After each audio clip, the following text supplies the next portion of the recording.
Trade and Development's World Investment Report 2026. Today, we are honored to welcome Dr. Amelia Santos Paulinho, Chief of the Investment Issues and Analysis Section at UNCTAD and Development, as our guest speaker. Welcome, Amelia, and thank you very much for joining us today. Thank you so much for having me. It's a pleasure and an honor to collaborate and to present to the asset membership the World Investment Report and to bring the key discussions around international investment, the challenges and opportunities for the community. Thank you again for having me. Thank you so much. And we are also honored to have UNCTAD Chairperson Ali Fuat Bey with us today. Ali Fuat Bey, thank you for being with us on this important occasion. It's a pleasure. Thank you. So many of you will already be familiar with UNCTAD and Development, or UNCTAD, and its flagship publication, the World Investment Report. Nevertheless, allow me to briefly recall the significance of both the institution and report for UNCTAD.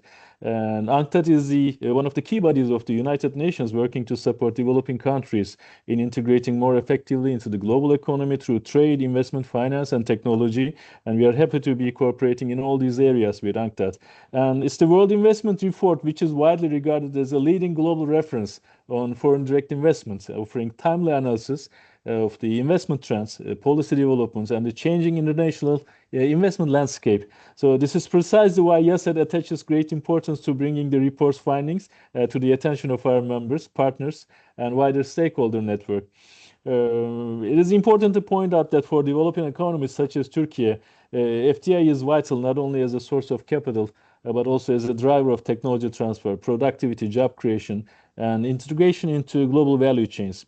And as representatives of the international investor community in Turkey, we see firsthand how high-quality investment can accelerate the country's green and digital transformation while strengthening its position as a competitive regional hub. So it is our great pleasure to host the launch of such a important report with our important partners. So without further ado, I would now like to hand the floor to UNCTAD Chairperson, Mr. Ali Fuat Orhanoğlu, to deliver his opening remarks. Sir, the floor is yours.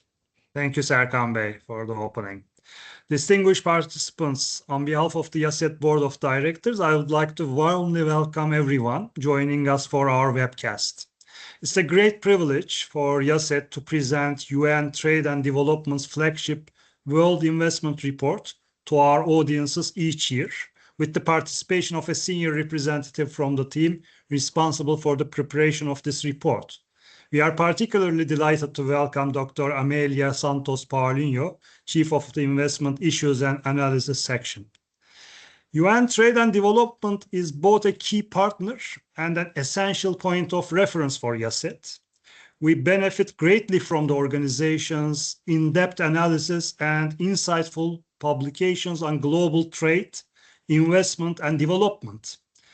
In 2025, geopolitical polarization and economic rivalry intensifies sharply, often reinforcing one another. So far, 2026 has proved no less turbulent. Preliminary data for March-May period point to a considerable decline in the number of announced greenfield FDI projects in most parts of the world. Yet, this very challenging context presents Turkey with a window of opportunity. Its strategic geographic location among different trading blocs and relative resilience to regional geopolitical disruptions, coupled with an investor-friendly business environment supported by a strong reform agenda, could strengthen Turkey's position as a destination for investment in GVC-intensive industries, as well as in regional headquarters, logistics hubs, and shared services. Despite the considerable headwinds, both international trade and cross-border investment continued to expand in 2025. We see that this resilience was driven in part by surging investment in data centers and semiconductors, fueled by the rapid development of artificial intelligence technologies. However, the benefit of this investment boom remain highly uneven as investment becomes increasingly concentrated in a limited number of developed economies and technology-intensive sectors. At UNCTAD, we strongly believe that the international investment plays a central role in advancing a greener, more resilient, and more inclusive economy. This will be particularly important for Turkey while preparing to host COP31 in Antalya later this year. Last but not least, I would like to underscore that Turkey and European Union are indispensable partners with deeply intertwined interest in fostering more favorable conditions for trade and investment. More than 40% of our Turkey's exports are destined for the EU, which also accounts for nearly half of the country's FDI stock. We therefore take this opportunity to reiterate our call to all our parties to maximize their effort to strengthen confidence and further deepen economic integration. As I conclude my remarks, I would like to extend our sincere appreciation to UN Trade and Development and to Dr. Santos Paulinho once more for the continued partnership and collaboration. I wish you all an informative and engaging webcast. Ali Fateh, we extend our sincerest gratitude to you for joining our webcast and sharing your valuable remarks. Thank you very much. And now it is time. I would like to give the floor to Dr. Santos Paulinho to present the World Investment Report. But every year, our audience is getting bigger. So I would like to just say a few words about our dear friend Amelia. She's a distinguished development economist and prolific scholar. It is really hard for us to follow all the writings, all the research, all the high-level events that she's participating in. She has held full-time and visiting academic positions at leading institutions, including the UN University, World Institute for Development Economic Research, and the University of Sussex. And we really extend our appreciation to her for also introducing us to these academic networks. We are benefiting a lot. And before joining UNCTAD, she served as a senior economist at the Central Bank of the Dominican Republic and a senior advisor during the United States Dominican Republic Central America Free Trade Agreement negotiations. And her work spans foreign direct investment, global value chains, trade and development, and the role of investment in sustainable development, a recent issue that we are focusing. So, Amelia, it is always a pleasure to have you with us and to benefit from your illuminating briefings. The floor is yours. Many thanks to UNCTAD, especially on behalf of UNCTAD. We are very honored to have the chairperson and also you, the Secretary General, introducing this event and working with us. The honor is ours, and I'm very grateful for your introductory words. The chairman made a brilliant presentation and a brilliant introduction of the challenging context that international investment is experiencing today. The title of the report says it all: international investment in a turbulent era. What is interesting to see, and you will come back to this during my presentation, is that despite all the challenges, besides the shocks that come through trade policy, through investment screening, through the political shocks that we are experiencing, international investment trends have been resilient in some cases. What is worrying is the concentration, the selectivity, the inequalities. I will come back again to some of these issues. And as Turkey prepares for COP, and as the international community prepares for COP, is also worrying the growing gaps in critical sustainable development sectors. So this COP is needed more than ever. We need to bring the private sector with the public sector to find solutions to address the challenges that we are facing. There are numerous opportunities, as you will see from my presentation, as the Mr. Chairman mentioned, but again, you need initial conditions, you need the right policies, you need the right partnerships between the public sector and the private sector to make this happen. So without further ado, I will move into my presentation. So this is more or less the program that I will follow today. Time is limited, so I will try to leave you with the main messages in terms of international investment trends and regional. I will discuss the key messages in terms of investment policy trends, and I will finalize with the core topic of the report and some of the analysis that we did to explain how investment is reconfigurating or not in a very international turbulent era. So to start with, I will start with global trends. And this is a picture that some of you have seen before. Here we compare the 4 major international investment types, flows that we analyze in the report. On the top left-hand side, we see foreign direct investment, balance of payment data, and the main message here is that global FDI has shown resilience in the last year, but as I said before, investment activity becomes more concentrated and more selective.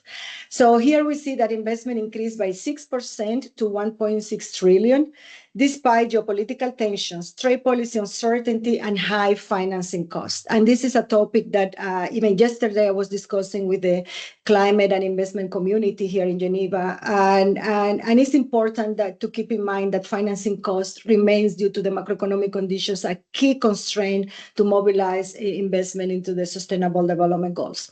So as I said, there was an increase, but this increase was driven mostly by movements through major financial centers. It's not precisely all productive foreign direct investment. This 6% mask important flows in investment hubs, what we call transit conduit economies, and stronger flows in a limited number of economies. If we exclude what we call conduit flows, that is mainly major European financial centers, the increase in FDI is lower. It will be 4% after 2 consecutive years of decline. So it's a partial positive news, I will have to say. If we move to cross-borders mergers and acquisition, which is basically an indication of financial activities between multinationals and also advanced countries. This is not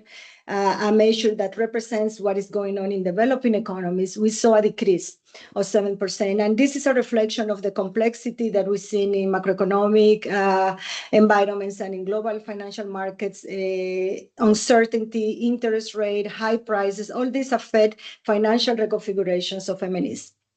When it comes to greenfield projects, which is our measure for productive investment, we saw a marginal increase of 1%, but in terms of numbers of project activity decreased by 10%. And a message of this report is that investors are moving to larger scale type of projects, what we call mega projects, and less proliferated smaller projects. And we saw that also in international project finance. We see a decrease in number of deals of 11%. And international project finance is particularly important for this community because it's the vehicle through which investors mobilize large scale sustainable infrastructure projects. Again, going to COP, this is an important message, and I will come back to this. So given that the time is short, I would love to dive into all the data, but I will be a bit selective here for the sake of time. So we see that flows to developed economies increased by 11%. We saw it here on the left. As I said before, it was concentrated in financial centers or investment hubs in Europe. In terms of activity in the European Union, most of the mergers and acquisitions, most of the financial activity happened in a very few countries, especially in France and Germany. Flows to the US, and I'm enumerating these countries because they are the major investors in many developing economies, emerging countries, and growing economies like Turkey. So it's very concentrated. When it comes to North America, the flows remain broadly stable, mostly supported by investment in strategic industries, but they were affected by weaker M&A, mergers and acquisition, and project finance activities. Other developed economies saw also a stable growth, but Developing economies are more interesting, so an increase in FDI. But what really worries is the lower share of least developed countries investment. And this is an issue because, I mean, when you see that developing economies in general increased by 2%, mostly driven by developing Asia and the largest country in Latin America. But the least developed countries, the more fragile economies, in the developing regions, still are lag behind. We saw here an increase in international project finance of 185%. Please don't be blindsided by this big number. This is driven by very limited renewable energy projects. So it's a one-off. It's not an across-the-board increase in international project finance, which again shows the appetite from investors in the renewable energy sector, which is a good news for the energy transition. But again, it's not across all LDCs. It's in a very, very selected number of countries. And also when it comes to other international project finance, it's mostly driven by large infrastructure projects. So this is the message: big inequality. Africa, in terms of FDI values, balance of payment decreasing, and also overall across the board international project finance decrease. So it's a very bleak when you go into the details and sectoral basis, especially because we are getting closer and closer to the 2030 agenda. And I think we will need a new paradigm, and we need to work with you, with the private sector, to see how to address those issues. So moving on here, we compared the two types of data here.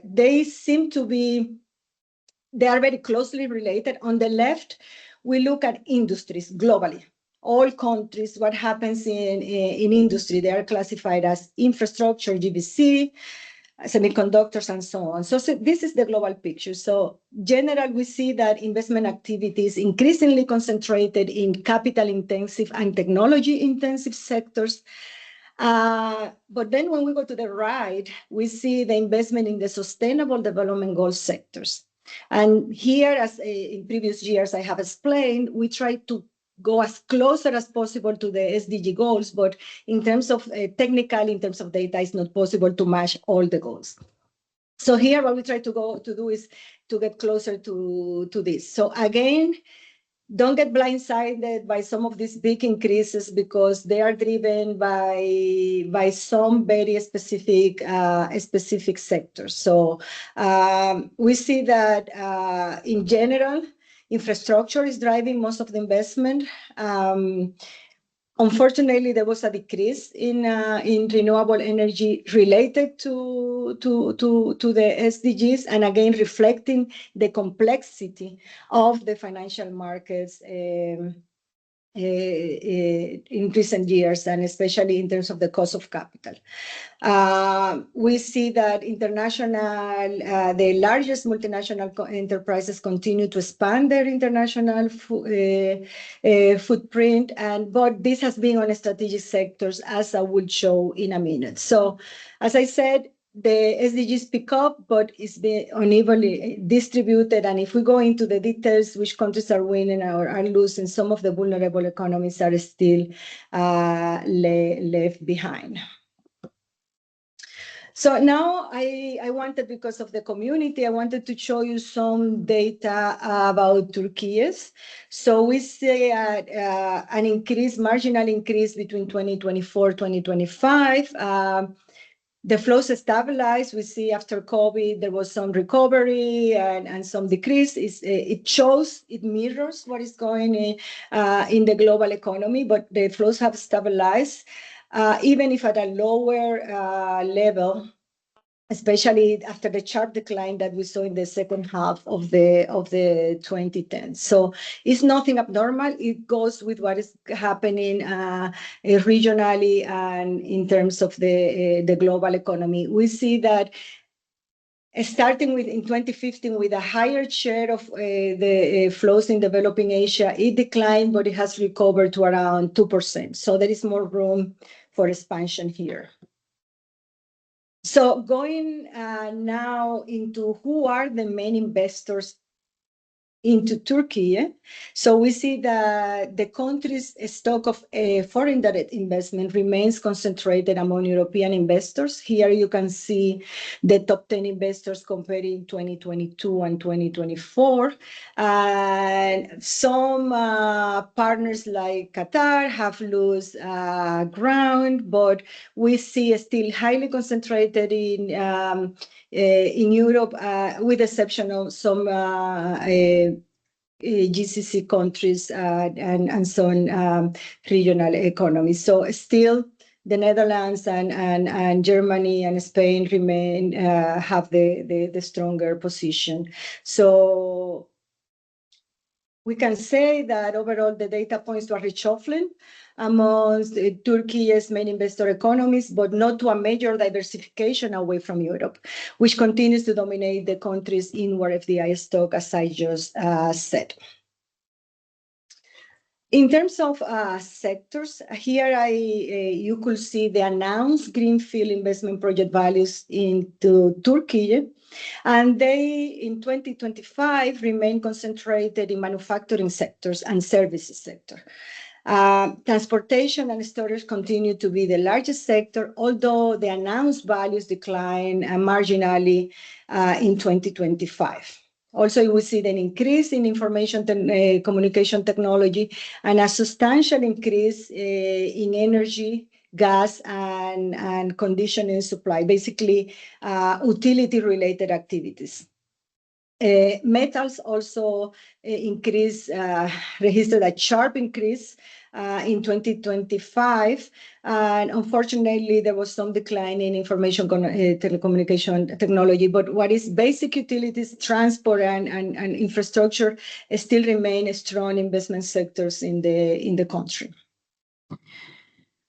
So with this, please allow me to move to the policy trends, because all of these flows are driven by both the national and international policy trends vis-a-vis the business strategies that the multinational enterprises and the domestic investment sectors follow. So here I will be a bit brief. We have a rich chapter. I will invite you to download it if you want to go into specific cases. But I just wanted to give you an overview. What are the major policy issues? So here, this slide refers to national policy making. So here we can see that investment incentives accounted for almost half of all measures favorable to investors. And in last year, the policy measures became more targeted. So what we saw in the report, so you can see on the left, incentives represent half of all the measures, followed by facilitation, liberalization, and so on. So still measures are seen increasingly favorable to investors. So we show in the report that the use of investment incentives increased across all regions, with a stronger growth in developed economies. And we have to remember that developing countries don't have the same fiscal space that developed economies have to provide this type of incentives. And we saw that during COVID. So we show in the report that incentives are increasingly directed at priority sectors, technology, and projects, often linked to performance criteria. In terms of facilitation, it follows a similar path than before and remains a key tool for attracting and retaining investment in developing countries, especially Latin America and the Caribbean stood out as the countries that use more facilitation. And it's clear because especially small economies need to have very clear facilitation strategies to attract investment in an ever-growing competitive international environment. In terms of investment restriction, and this is something that UNCTAD is very well positioned to discuss, we have a whole investment policy hub. These restrictions remain driven mostly by the introduction and expansion of screening, especially in developed countries. Again, developing countries are getting more open. Developed economies are continue to use more selective screening policies, and we saw that the screening regime increased to 52% from around 20% a decade ago, which is a lot. So the main message is that, as I said, national policy making is becoming more selective. The number of new measures reached a record high of 229, especially due to all the political uncertainty around the international and geopolitical regime. So this is something that we show, and most of them are aimed to channel investment to strategic sectors such as clean energy, digital infrastructure, advanced manufacturing, and critical minerals. In some cases, we are concerned, as I said, because the tightening and the introduction of new restriction is something that we have seen increasing in comparison to previous years. So the far right, we show what I said before. We went from, this is the number of countries with a FDI screening regime. So this is an additional hurdle in top of all the tariff announcement and so on and so forth. So more than double the number of countries that are using a screening regime, and it's something that it should be important for the investors community to note. So moving on now to the international investment treaty regime. Again, we followed all the developments in terms of international investment agreements, bilateral investment treaties. Still, in a universe of over 3,000 investment treaties, the majority of them are old generation, meaning that it's very difficult to bring in the development and the environmental dimensions and the sustainable development dimensions. And this is mirrored in the investors' state arbitration cases. And a problem with this is that almost 100%, and to be specific, 96% of the cases were based on old generation treaties, which were concluded before 2010. UNCTAD is supporting member states in the reform of the investment regime, and this is something that we are trying to work, especially with the countries that do not have the means to have full negotiations with the states.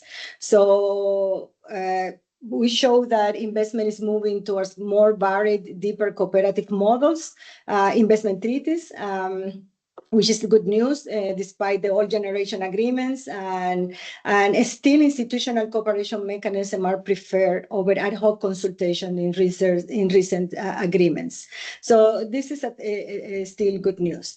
So here we show that in last year, there were 56 new investor state dispute settlement cases, and over a universe of over 1,400. And again, some of these have to do with the fact of the old generation type of agreement and the new issues that investors are facing in the new global economic context. So now let me move on in the time that I have left to the core of the report. How is whether investment is shifting or not, and how amid geopolitical tensions. And again, I invite you to read the report where all the technical issues are discussed. Here I will give you a big paintbrush, a big overview of the main findings. Because we are, as I said, a core member of the international community discussing these issues and bringing together different approaches and different views. So a key message of the report, and I alluded to that at the beginning, is that investment in strategic sectors has expanded rapidly in the last 5 years. It went from around, like now we have that investment in the strategic sectors account to almost half of all investment, international investment. So the value of announced greenfield investment project increased for over 100 billion in 2022 to over 570 billion in 2025. So over the same period, the share, as I mentioned, of global greenfield investment in a strategic sector increased from 16% in 2020 to 44%, indicating a strong shift towards a limited set of priority industries. And that's what I discussed before. It's becoming more concentrated and more selective. So this expansion, as we see in this figure, reflects distinct but interconnected investment waves. First, AI infrastructure is the largest strategic sector, as we can see, but also semiconductors is the fastest growing one. And it's not surprising that many developing economies are moving to develop targeted investment strategies to attract investment in these sectors. Also, critical minerals, energy transition technologies, and other advanced technologies also recorded solid growth. But we see here a difference in scale, timing, and growth dynamics. But the message is clear. We have 4 sectors, 5, mostly related to advanced technologies and critical minerals dominating the investment landscape. And this is where the locus of opportunities in many developing countries remain, either because they have the initial conditions, either because they are doing the right approach in terms of investment in research and development, or because they are planning to develop it, or they have the critical infrastructure or the critical minerals or the critical inputs to develop these sectors. But it's not easy, and it requires a lot of planning and a lot of coordination and a lot of policy upgrading to achieve this. So moving on the same vein, this is another of the findings presented in the report. And here, again, is an indication of how concentrated investment in strategic sectors is, especially in a small number of economies. Here, what we argue in the report is that global economic fragmentation and industrial policy dynamics reinforce this tendency by favoring location with established technological capabilities, as I just said, initial conditions, strategic assets, and supportive policy frameworks. So these are the 3 drivers of this trend that we see here. Last year, in 2025, across the strategic sectors analyzed, the average share of the top 3 investors' economies was 72% of global greenfield project values. So top 3 investors accounted for 72% of project values, which is a big concentration. And then the average share of the top 3 recipients' economy was 56%, which is not bad. So again, here, this is another measure of concentration and selectivity among the economies. And these are economies that have one of the 3 conditions. I'm sorry, I moved back. One of the 3 conditions that I mentioned, either policy, either strategic inputs, or other initial conditions. So this is the message. So the top is strategic, and the bottom is other sectors. So now, what about the economies? Now we saw the sectors, and here the message is very, very clear. Many developing countries remain largely excluded from the strategic investment boom. Especially on the left, we have by income levels from low to high income, and on the right-hand side, we zoom in low-income economies. So we see that in a strategic sector, high-income countries attract 72% of the value of investment announced, on average between 2020 and 2025, followed by upper middle income and so on and so forth. So most of the investment is still, when it goes to low-income countries, goes to critical mineral, and it's not surprising. We have China driving these trends, and other African economies which are rich in critical minerals. So the message here is that low and lower middle-income economies together attract only around 10% of global investment in a strategic sector, compared with 20% in other sectors. So while some strategic industries offer entry points through natural resources, as I just said, especially in low-income economies, manufacturing platforms or growing digital markets, the rapid concentration of investment risk brings a risk. And this is basically to widen the existing development gaps. So this is for us as a development institution, as a member state driven, this is an important message. And this is again where we need all actors around the table to discuss how to help countries diversify or to build the capacities to attract this type of investment. So moving on now in terms of, in the second chapter, we look policies in general, investment policies in general. In this chapter, we specifically analyze the policies that affect strategic sectors. And here in these two figures that you can see, we can show clearly the subsidy gap between developed and developing economies, which is growing. So subsidies are rising globally, as I just said, and is very clear. But what we see here in these charts is the difference between in capacities in developed countries vis-a-vis developing economies to deploy industrial policy support. And this is a very plain vanilla economics message. Is basically developing countries don't have the same fiscal space to deploy this type of subsidies. In the report, we argue that although the number of firm-specific subsidy is broadly similar, the financial amounts involved differ substantially. And again, it's a measure of the capitals available to invest on this. For developing economies, these differences constrain their ability to compete for strategic investment through subsidies alone, and this is clear. And there are other issues related to subsidies. Remember that when you have a free trade agreements, there are specific considerations in terms of the use of subsidy that might constrain the policy environment. So rather than entering a costly subsidy race with larger economies, developing countries may achieve greater impact by using targeted, fiscally sustainable support. This is one of the messages of the report. So this was about national policy. Now, in terms of international investment treaties and strategic sectors, we show in the report that recent geopolitical tensions highlight the regulatory constraints and litigation risk arising from the stock of outdated international investment treaties, as I said earlier.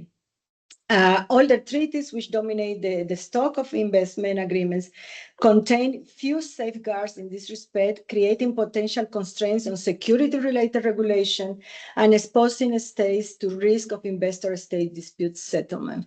So here we saw the still investment treaties preserve regulatory space for key essential security considerations. And you can see here the evolution of agreement with selected essential security regulatory safeguards. And this is very historical from before the 2000 and even before the SDGs were launched up to now. So this is again a reflection of inequalities in terms of negotiating power.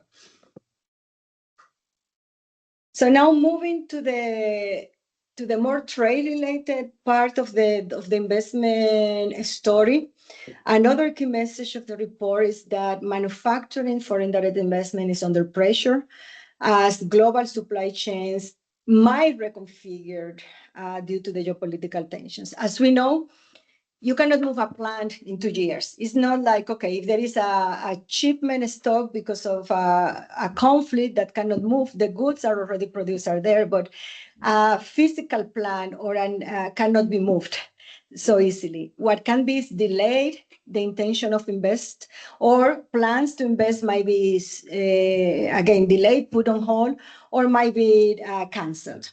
So what we see here is that manufacturing FDI is under pressure as there are reconfigurations in the manufacturing sector that don't come for the last year. I mean, they come for like what is going on in the global economy since the global financial crisis.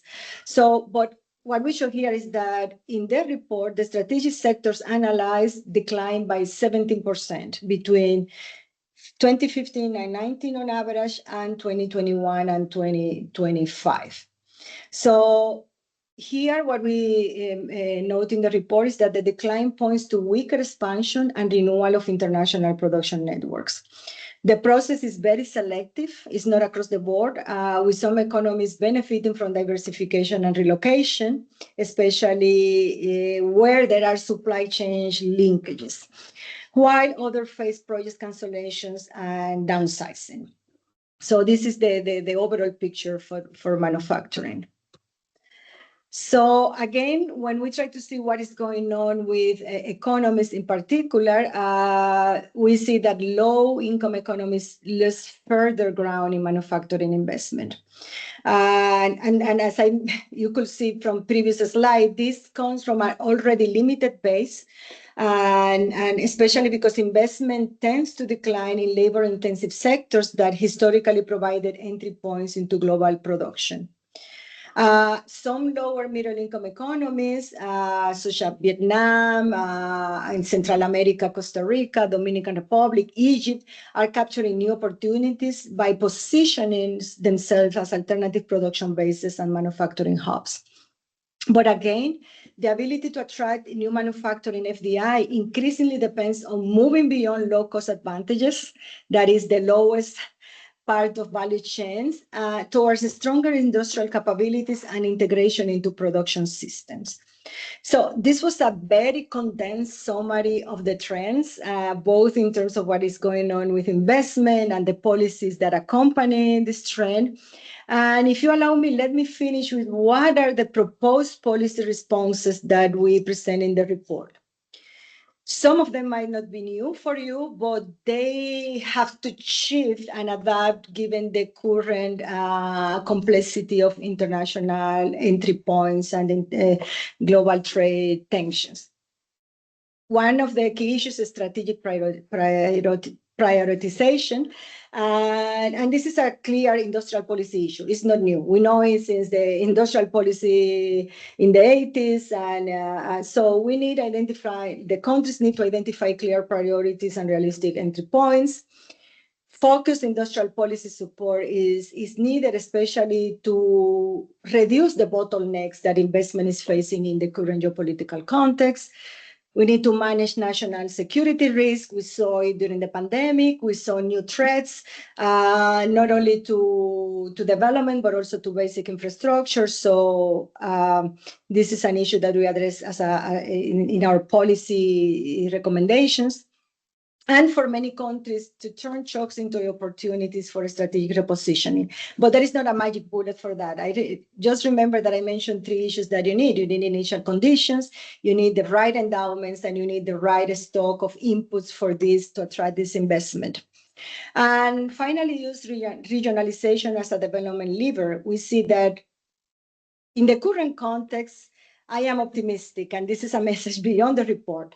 Our Secretary General and the Director General of the WTO keeps reminding us that more than 3/4 of trade is still under most favored nations rule and the WTO. And more than 2/3 of trade is governed by multinational enterprises under GDCs. So we are still operating in a global trade environment, but regionalization matters more than ever because there could be complementarities, there could be international cooperation and regional cooperation to preserve a set of commons for investment in a very challenging world. Transparency is important, dialogue between private sector, public sector, international organizations, development finance institutions are a key equation because they are the ones who help to bridge some of the technical barriers to implement investment projects in developing countries. So dialogue, transparency, and cooperation are key. And with this, I thank you.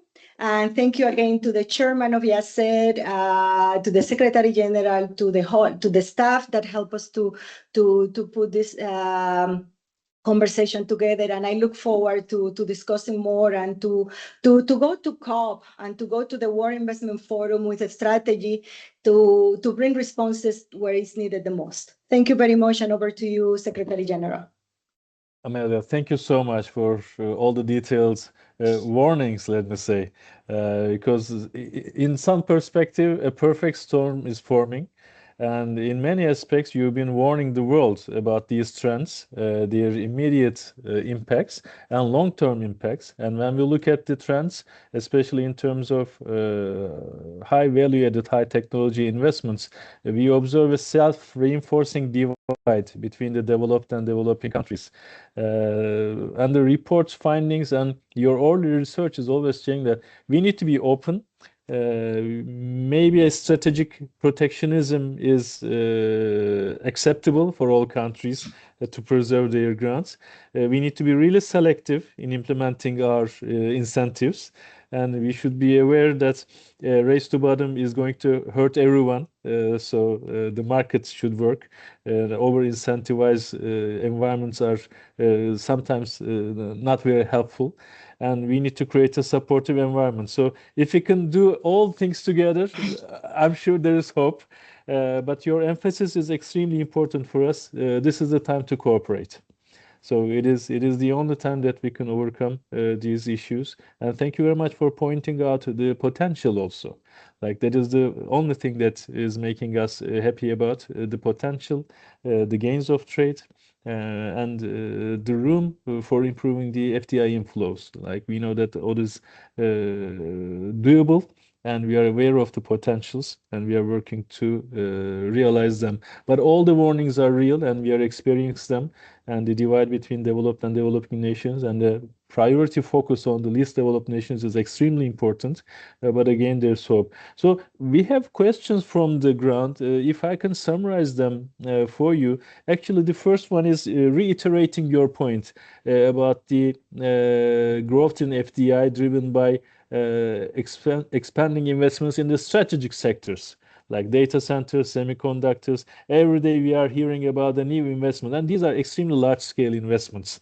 And sometimes we feel like they are also pulling some resources from other necessary investments that you also pointed out that in terms of manufacturing industry, like we are observing some regional clusters are forming and some investments are postponed or shrink down. That is important. And you also stated that what governments can do. But it is a tough mix of policies. Can we just revisit it, what we can do so that we answer the question coming from the audience about what should the governments do? Just to reiterate our message to the governments. Well, I mean, I think I'll try to mix both. What we had like a sort of plan in my the last part of my presentation, what we present to what the governments can do, but also what connector economies such as Turkey should do to position themselves to benefit from this shift.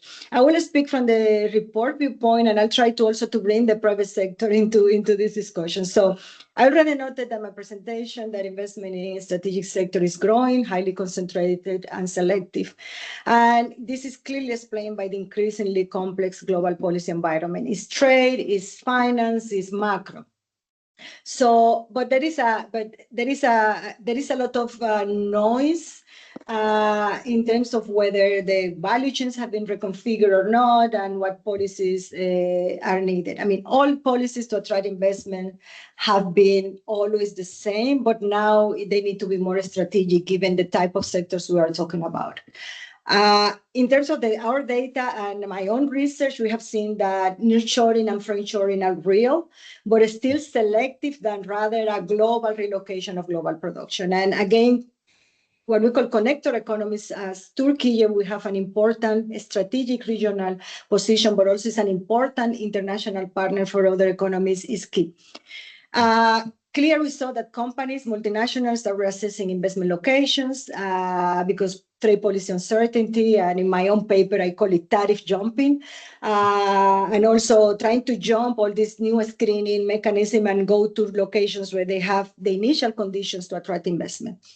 But we have to remember, as I said, that deep global value chain linkages make relocation difficult, costly, and slow. And that's what gives us time to the different policymakers and to reassess their investment package to attract this investment that in the medium term might relocate and will relocate. So the main point that I will emphasize both for countries and governments is that companies are not simply moving production to the nearest or friendly location. They are looking for credible connectors, locations that can reduce risk without breaking existing value chains, and especially when you depend on a global network of subsidiaries. So this is very important.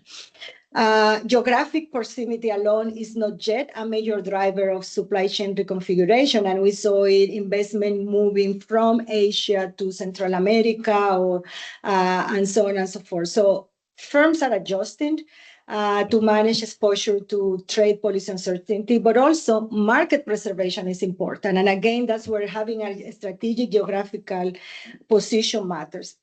And it's important not only to preserve market access, but also build resilience. But still, countries need to develop infrastructure.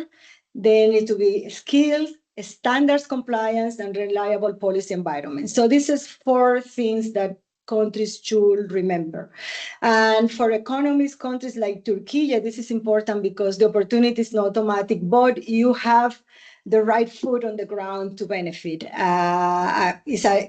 You are geographically close to Europe. It's a reliable production, logistic, regulatory bridge between Europe, Asia, Middle East, and Central Asia. So again, we need to turn this into bankable investment position. We saw the fastest growing sectors. And then in addition to this, if you allow me, because we cannot forget the trade side of the story, is not only tariffs. We need faster custom procedures. We need predictable regulation.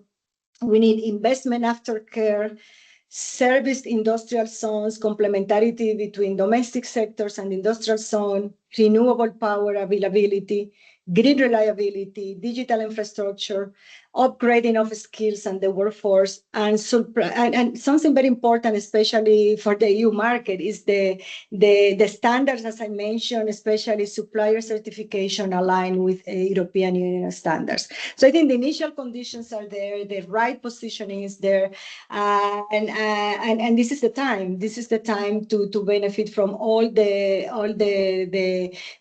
comparative and competitive advantages that the country has. And so many countries can learn a lot from this example, which are connectors in other regions. Thank you so much. We also see the need for more detailed strategies to make this focus in the implementations that are also backed with related prioritized incentives. So it is again a tough time, but when you count all the things that can be done, it still gives opportunity for us to improve what has been done so far. So when you also mentioned the financing aspect of it, and especially I'm going to combine it with the COP31, which is approaching. We also observe an investing gap in meeting sustainable development and climate targets, and particularly from the perspective of developing economies. Sometimes we hear that the finance is there, but when we try to reach the finance, it is really hard. Where is the money, and what are the conditions, and how can we benefit? And actually, how efficiently this financing mechanism is working, that is one thing. When we look at you stated the bankable projects and the project ideas or things that countries are trying to do. So to summarize it, in your view, what is the needed to mobilize more international project finance for developing economies in the renewable energy, water and sanitation, health and education? Because when we observe that in the incoming COP, this infrastructure and reconstruction agenda is incoming. I mean, this is a perfect bridge. And as I said earlier, this is the momentum. We have not much time left for the completion of the 2030 agenda. I'm sure it happened between the development goals and the poverty reduction into more inequality-based agenda that we have with the 2030. Before going into the policy issues, just let me remind you, as you saw from my presentation, that the annual financing gap for the Sustainable Development Goals in developing countries is large and growing. It's about $4.3 trillion annually. And around half of this is related to the energy transition, to renewable energy alone. And the other half is important infrastructure for the energy transition. So the urgency is there. And as you rightly say, this is the moment to assess why it's not working and what can we do.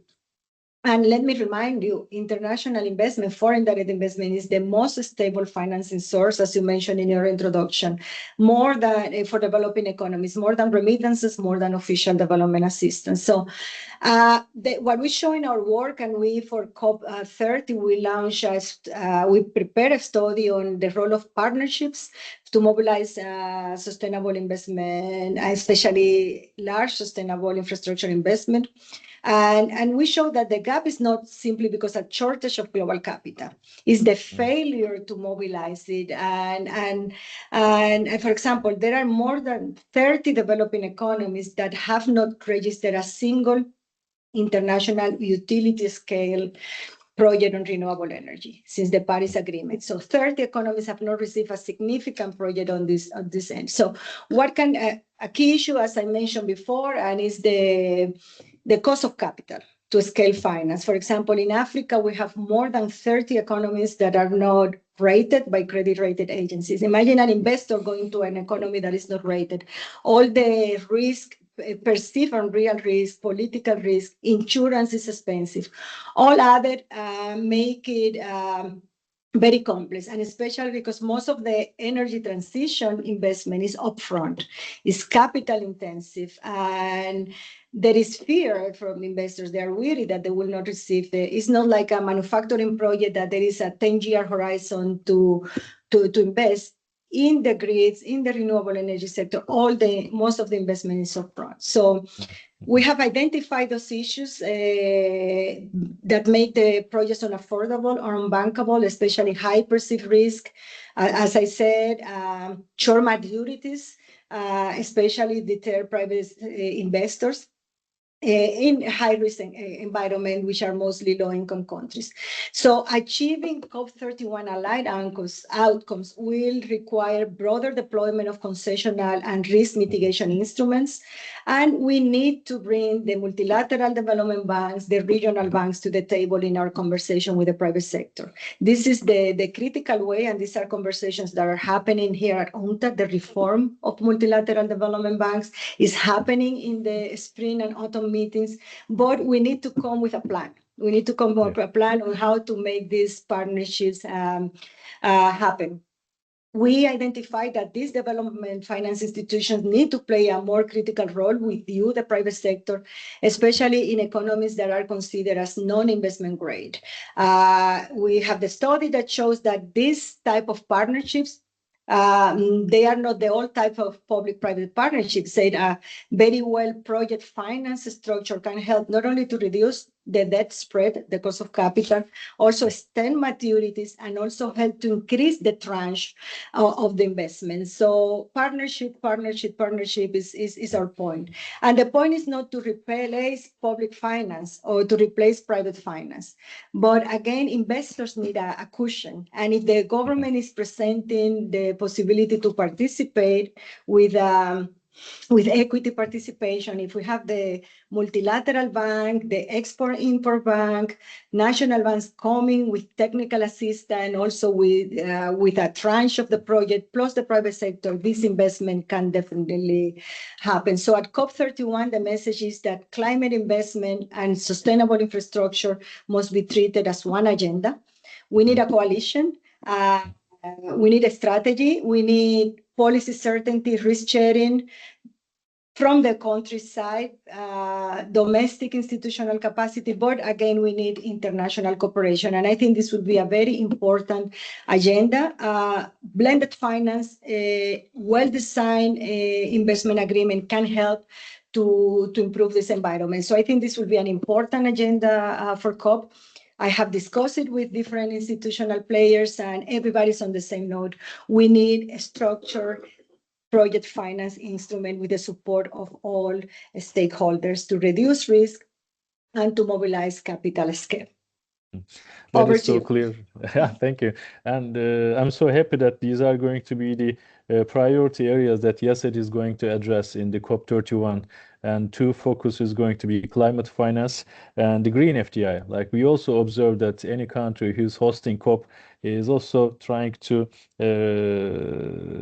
achieve an impetus in the wider usage of FDI and to improve the investment environment, to make it possible for all the investors to realize more green FDI projects in the countries. So that is going to be the area that we will be focusing, and also showcasing the best practices. Like there are many asset companies who are benefiting from climate finance, and there are some important aspects of government perspective, government strategy that is enabling better and extended use of these financing instruments. So the direction, the signal that the governments are giving to the investors, and how the international financing institutions are filling the gap. So these are going to be our showcases, and we are aiming to disseminate those showcases to other countries as well, and also improve our own practice. And we would be really happy to cooperate with you on these issues. And it would be our pleasure to host you in COP also, as this time the host with our Australian colleagues. And we really think that this is the time, Amelia. So if This we are is the going to see a time. change, this is the time, and we shouldn't miss that. So thank you very much for all these detailed research and making us prepared for what is coming, and Thank you pointing so much, out and what is to be done. it's a great honor. And let me remind you that the climate agenda has two sides. One is mitigation, and the other is adaptation. And adaptation is very complex for the private sector to come in, because complex political structures, domestic laws, but we need resilient water system. We need a storage, we need hospitals, we need a school, in addition to the growing sectors like digital and so on. They are key to achieve the climate goals. So we need to bring the private sector on this side, on the adaptation side of the discussion as well. I'm sure that we are going to develop more models to achieve those. So Amelia, thank you very much for being with us, and thank you very much for continuing support to our activities and our agenda. Hope to meet you soon then, okay? We meet soon. Thank you so much, and all the Okay. best. Okay, thank you very much. Bye-bye. Thank you. Bye.